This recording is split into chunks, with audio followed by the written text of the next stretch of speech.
agricultural sector has over the years experienced declining growth. This, in spite of the many programs and plans drawn up by successive past governments in an attempt to promote growth in the sector. The Food and Agricultural Sector Development Policy, FASDEP, and the Medium-Term Agricultural Sector Investment Plan, METASEP 1 and 2, are the latest examples of such attempts. The failure of these efforts to impact positively on agriculture can be attributed to the lack of political will. Ladies and gentlemen, this government is determined to make a difference. Both the President, His Excellency Nana Addo Dankwa Akufo-Addo, and the Vice President are leading the charge for pursuing agricultural transformation. Today's event is a clear manifestation of the commitment to the genuine effort to promote agriculture. They are both of the strong conviction that any effort towards development of the economy can only be based on the sustainable growth of agriculture. The next 2 days offer the opportunity to examine the relationship between agricultural infrastructure, on-farm technology transfer, agricultural research, marketing, agro-processing, and value addition. In other words, the complete gamut of activities aimed at driving the sector to ever-increasing growth. All these activities on the ground are led by the flagship Planting for Food and Jobs, a vision of the President of the Republic, which has been initiated and implemented in the first year of this administration with such stunning success. Even in its pilot stage, this year, 2017, with a focus on 200,000 farmers, it is clear that it holds promise. The target to reach a minimum of 1.5 million of our 5 million farmers by 2020 cannot make the needed impact without the requisite investments in roads, marketing facilities, agro-processing, and other supporting infrastructure. That is the reason why such talent, expertise, and experience have been assembled this morning to consider issues and how they can be harmonized to produce the maximum results to the benefit of the farmers of Ghana and the people of this country. Recognizing the important roles you all play in agricultural space, your varied expertise in all aspects of agricultural development, we deem it necessary to extend an invitation to you all, reflective of the identified stakeholders drawn from the private sector, civil society, academia, development partners, researchers, government agencies, and others. Your Excellency, the principal aim of this consultative forum is to create a platform to discuss key challenges, but most importantly, proffer solutions leading to the development of a long-term strategy for the agricultural sector. We are expectant of some outcomes from this forum and tasked a constituted technical team to identify key issues to trigger discussions.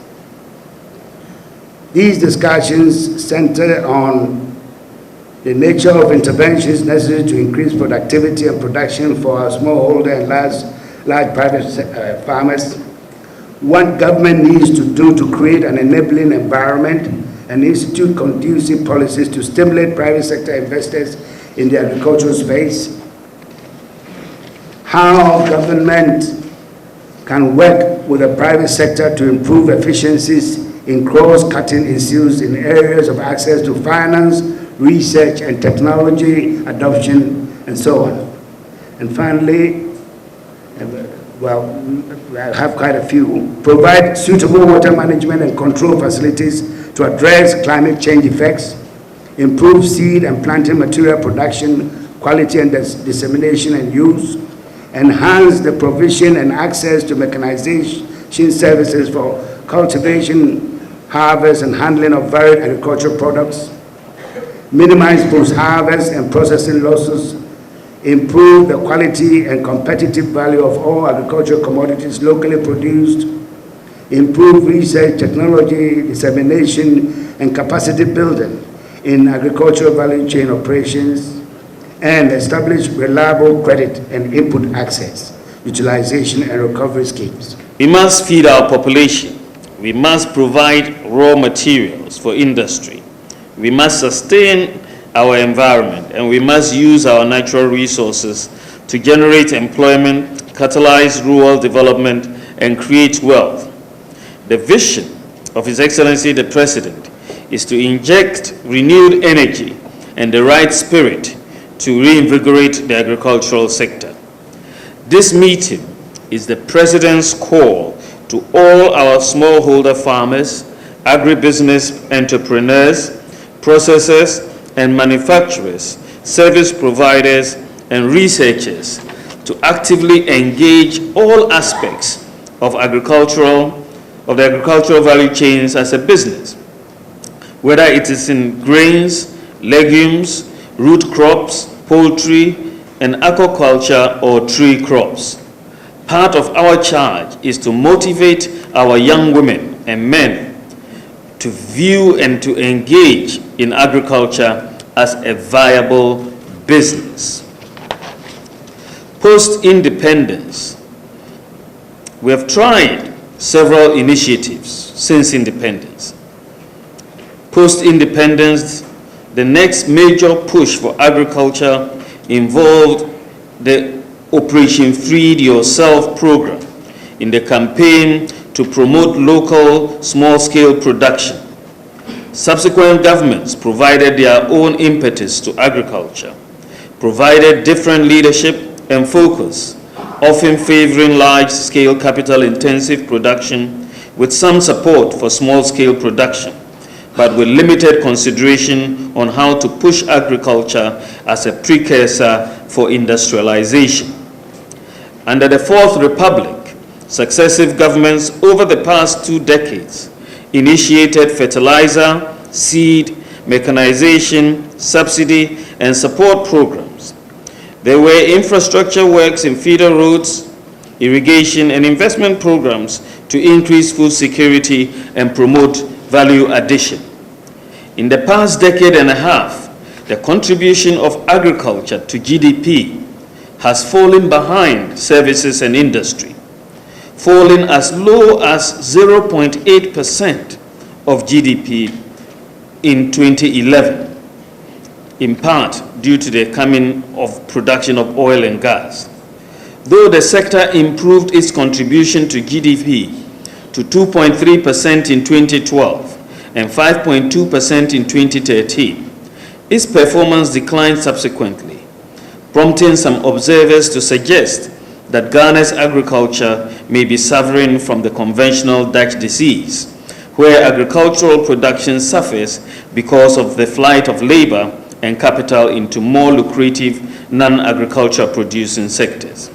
This has been the fate of agriculture in Nigeria and Cameroon, and now both countries are major net importers of food. There have been many policy and program interventions in agriculture since the turn of the millennium, from the Ghana Poverty Reduction Strategy to the Ghana Shared Growth and Development Agenda, GSGA.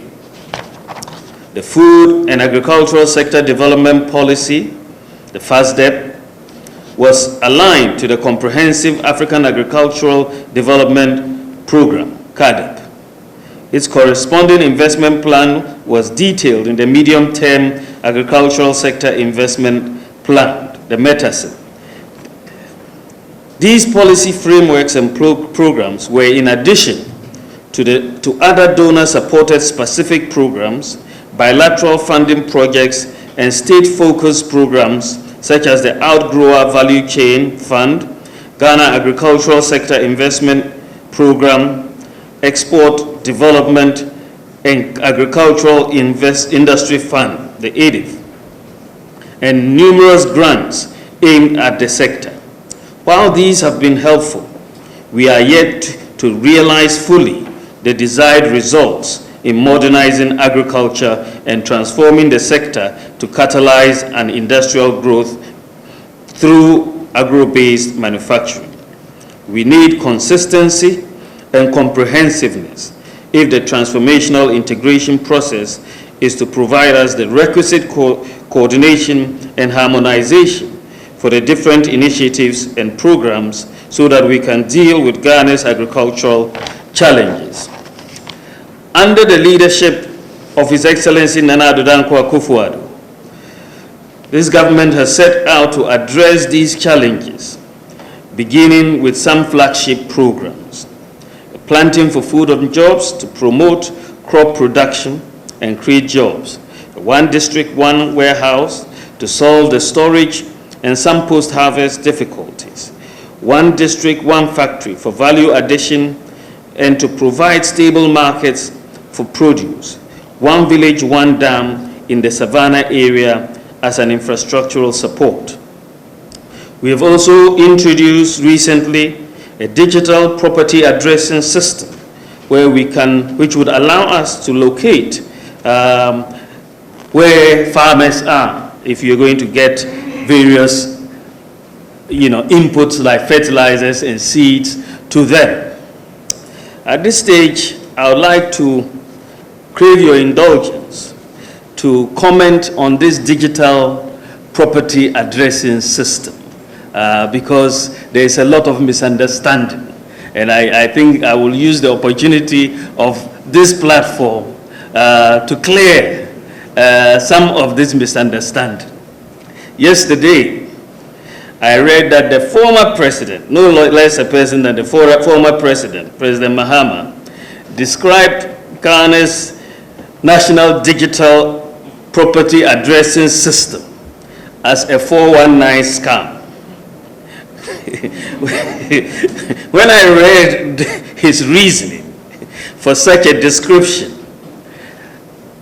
it became very evident to me that he has no clue about what he was talking about and was just engaged in parroting propaganda.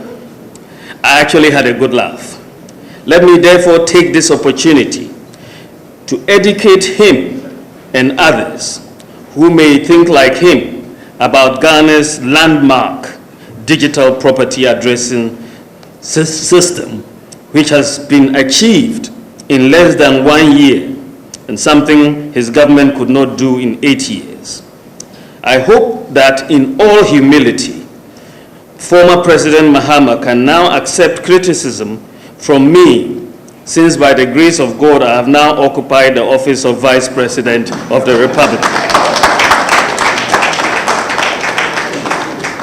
So what is the National Digital Property Address System? The National Digital Property Address System is a national database system that provides the digital address for every landed property in Ghana.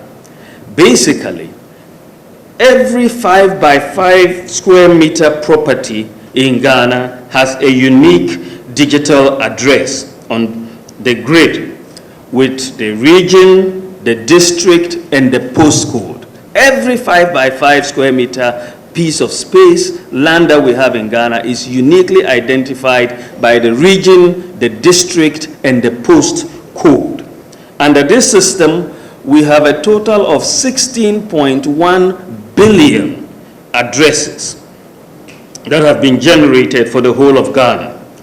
It relies, and it's important to note, that this digital addressing system that has been put together relies on surveyed data from the Lands Commission and the latitude and longitudes to generate the postcodes and addresses for every square inch of Ghana.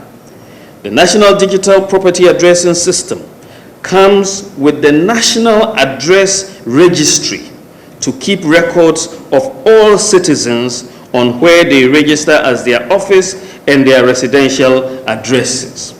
It is a system. The The platform comes with open application programming interfaces, or APIs, to allow third-party application developers to integrate the system to be able to translate and use the digital addresses to help facilitate transactions.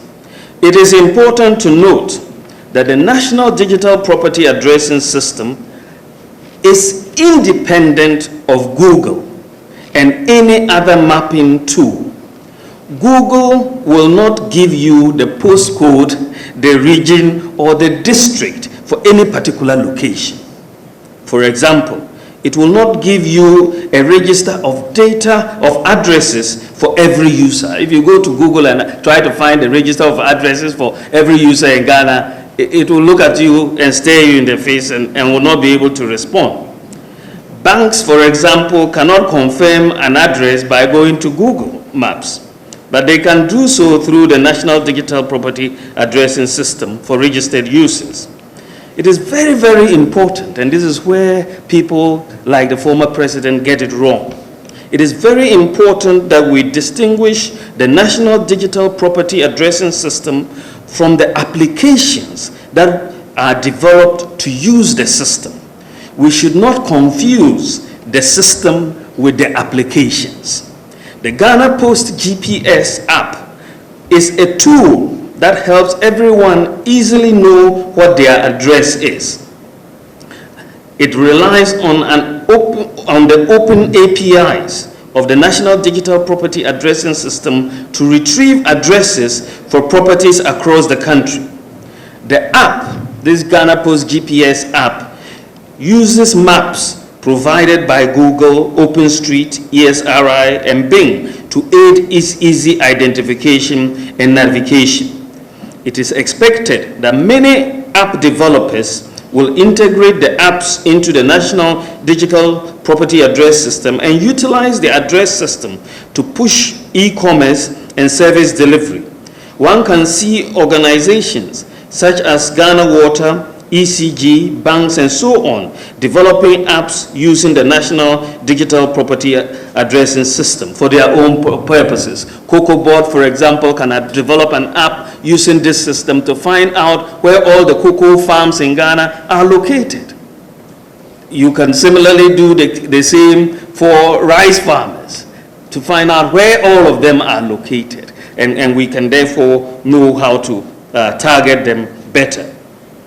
Many people have indicated that there are other digital address systems in the world, of course, but those do not distract from the fact that what we have in Ghana, the digital addressing system we have in Ghana, is something that is pretty special.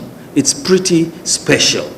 None of the digital address systems in the world, and I mean in the world, focus on the local relevance in the same way that the Ghana Post GPS platform does.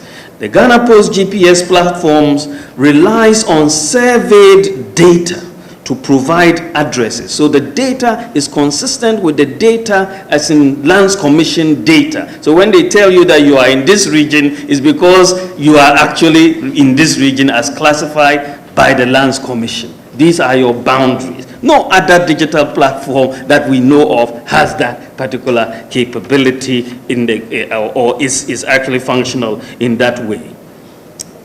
The Ghana Post, as I said, relies on survey data. That means that when you request your address, the platform makes reference to your district and region before determining your address, unlike other platforms that just use mathematics to calculate and assign addresses. The postcode system is built into this platform, utilizes the spiral matrix postcode algorithm to generate the various postcodes across the nation, where the center is postcode 0 and postcode 1 is 500 meters from the center, postcode 2 is 500 meters from postcode 1, going in a spiral until the entire district has been addressed with postcode. A digital address system complete with postcodes is pretty unique. a digital address system complete with postcodes that reference surveyed data is totally unheard of in the world. As far as I am aware, there is simply no digital address system available in the world today that uses Ghana-specific Lands Commission survey data to complete with postcodes. This digital address system that we have implemented is really leapfrogging Ghana into the 21st century. It is no surprise that this system came top after 28 companies, including some of the best companies in the world in this area, expressed interest in the bid process to provide a digital address system for Ghana. I'll now turn to the cost. Ghana is undertaking a project. It's a project to implement the National Digital Property Address System. The cost of the project, as advertised, is $2.3 million, including VAT. It should be noted that this amount of $2.3 million is the total cost of the project. It is not an app. For those like the former president, Mahama, saying this could have been delivered for free, please take note that there is a cost of the public awareness campaign to aid the public education and awareness creation for the digital address system over the next 12 months. You have all seen the Jack Where Are You billboards, internet and social media placements, as well as heard the adverts on radio. There's also an infrastructure setup cost, the cost of servers, production and redundancies, firewalls, operating system and database licenses, as well as the support that have been all included. Third-party licensing fees, as the providers of this system make clear that the platform could run using any map provider such as OpenStreet and Google. To present a seamless user experience, they opted to pay Google for the use of their map services. An Honorable Minister for Communication, Mrs. Ursula Owusu-Ekufo, has made it clear that government will not be paying any more money for any mapping solutions provider when the current term expires. The cost also of physically embossing 4,000 government and other public buildings. The cost of training for all staff of Ghana Post as well as other stakeholders such as NCCE across the nation is included in this cost. So far, over 800 buildings have been embossed with their digital addresses, and more than 500 persons have been trained across the country. More embossment and training are going on. It also includes the cost of 300 smart devices equipped with the offline version of the app that are being deployed across the nation to the staff of Ghana Post and other supporting agencies to assist citizens who do not have smartphones. Cost of testing, that is ground truthing across the nation to give assurance of the validity of the system. Of course, there is also the intellectual property of the developers. So how could anyone claim that this project could come for free? Would the free givers have given us free public education, free servers, free firewalls, free house embossments, free training, free smart devices, all of these? It is worth noting that other companies bid as high as 170 million Ghana cedis for this project. In fact, one of the most credible international companies that participated put in a bid of over 38 million Ghana cedis. The National Digital Property Addressing System is therefore value for money. Countries such as the Ivory Coast, Nigeria, and Mongolia are all implementing the National Digital Property Address System similar to Ghana, and none has opted for a free Google or other existing free mapping application. In fact, from the prices quoted by the international main supplier of the digital address systems, all these countries have spent at least 3 times more than Ghana in their digital property addressing system.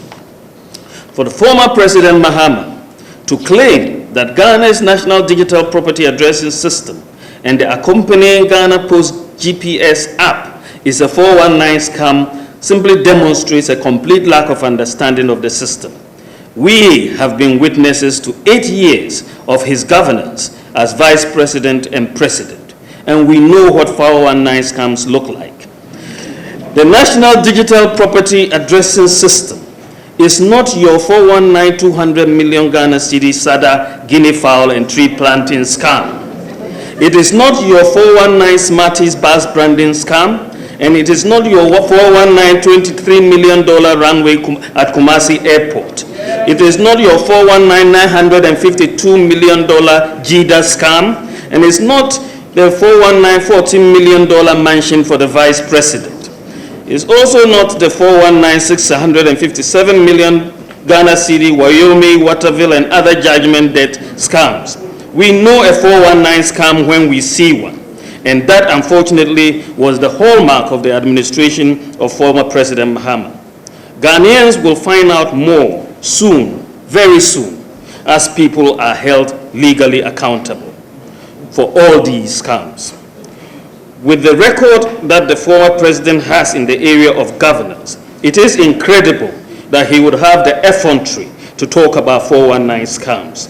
We have spent $2.3 million on the National Digital Property Addressing System, and I dare say it is money well spent for the benefit of all Ghanaians. It is not money finding itself into the pockets of a few cronies.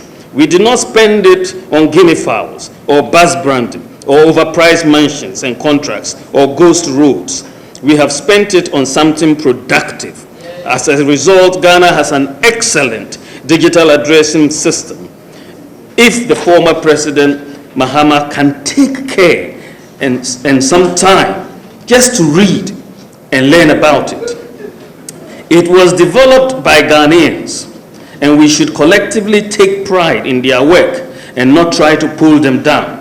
Work is proceeding. We are motoring on, and the National Digital Property Addressing System will be implemented with the physical tagging of every house next year, as well as the synchronization of the digital address of each property with the address on the utility bills of the property. I should note that propaganda did not help the former President Mahama when he was in government, and it is certainly not going to help him in opposition.